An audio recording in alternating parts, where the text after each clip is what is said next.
มื้อนี้ก็สิมาต้มเห็ดขมเด้อทุกคนก็ยังบ่แล้วบ่จบบ่สิ้นกับเห็ดขมจักเทื่อเนาะแล้วเนาะตั้งแต่ตอนที่เห็ดขมมันออกหลายๆพู้นเลยเนาะซื้อมาเป็น20-30 โลเนาะแล้วก็บวกกับที่ตัวเองหามาอีกตอนซื้อมาหันก็มีแต่ลวกซื่อๆน้องบ่ได้ต้มให้มันจืดแล้วเวลาสิกินนี่ทุกคนป้าต้องเผื่อเวลาไว้หลายๆเพราะว่าหยังเพราะว่าต้มจังใดก็บ่จืดจักเทื่อมื้อนี้ก็เลยตัดสินใจเอาออกมาจากตู้แช่ให้เบิดซะเดี๋ยวออกมาต้มให้จืดให้เบิดเวลากินจังได้สบายซื้อมันก็บอกเลยเนาะว่าเห็ดขมเฮ็ดจังไดมันสิให้หายขมก็บ่แม่นว่าสิให้มันหายขมจนจืดสนิทดอกเนาะทุกคนเพียงแต่ว่าให้มันลดความขมลงแน่เพราะว่าเห็ดอันนี้นะขมแท้ขมว่าบ่ได้ขมธรรมดาเด้อขมแบบว่าติดปากติดลิ้นกินหยังก็บ่แซ่บแต่ขอบอกเลยนะทุกคนเวลาต้มให้มันจืดนะทุกคนเวลาเอาไปกินนะแซ่บเด้อปานกินแกงเห็ดเพิ่งพู้นแหละบ่แม่นว่าตั้งเว้าแล้วก็ขอบคุณทุกคนขอบใจทุกคนหลายๆเด้อที่บอกวิธีต้มเห็ดขมแว่นก็ใช้เกือบทุกวิธีแหละทุกคนแต่วิธีที่มันได้ผลที่สุดของแว่นเลยก็คือต้มด่วนๆแล้วก็เปลี่ยนน้ำไปประมาณ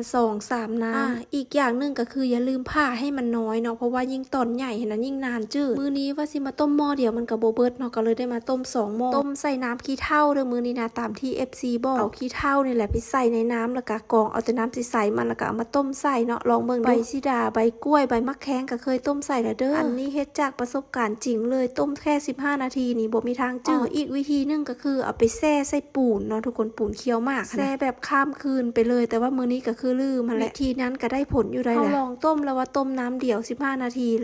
หรือว่าต้มแล้วก็หินน้ำนะทุกคนมันบ่ค่อยจืดปานใดว่าสิลองนึ่งเบิ่งตามแบบที่ทุกคนบอกก็ยันมันขมติดหายเข้าก็เลยบ่นึ่งผลทุกคนต้มตั้งแต่เช้าจนว่าค่ำทุกคนพอต้มแล้วก็เอามาใส่ซามให้มันเสด็จน้ำอีหยังให้เรียบร้อยนะแล้วก็สิให้สามีเนี่ยนะแพ็คซีนไว้ให้สิกินประมาณใดก็ให้ใส่ถุงสำนั่นแหละเนาะบอกเลยว่าเวลาซีนออกมานี่นะทุกคนป้าเป็นถุงเอ็ดเป็นตากินขนาดแล้วข้อดีของเฮ็ดอันนี้นะทุกคนต้มโดนส้นใดก็ยังแข็งคือเก่าดอกเฮ็ดนะมันบ่มีว่าสิเปื่อยไปกับการเวลาที่เฮาต้มอันนี้ก็คือมื้อใหม่ต่อมานะทุกคนแพ็คซีนออกมาแล้วก็ได้ซาวถุงซ้ำนี่พอดีเลยนี่เอาไปแกงเอาไปลาบกินแล้วก็เอาไปใส่แกงหน่อไม้แซ่บสุดๆเลยเด้อนอกจากซีนเฮ็ดแล้วก็ยังมีซีนหน่อไม้ไว้กินนอกฤดูมันต้นเนาะแล้วก็กระปูนี่แหละเนาะถนอมไว้กินตอนที่มันอึด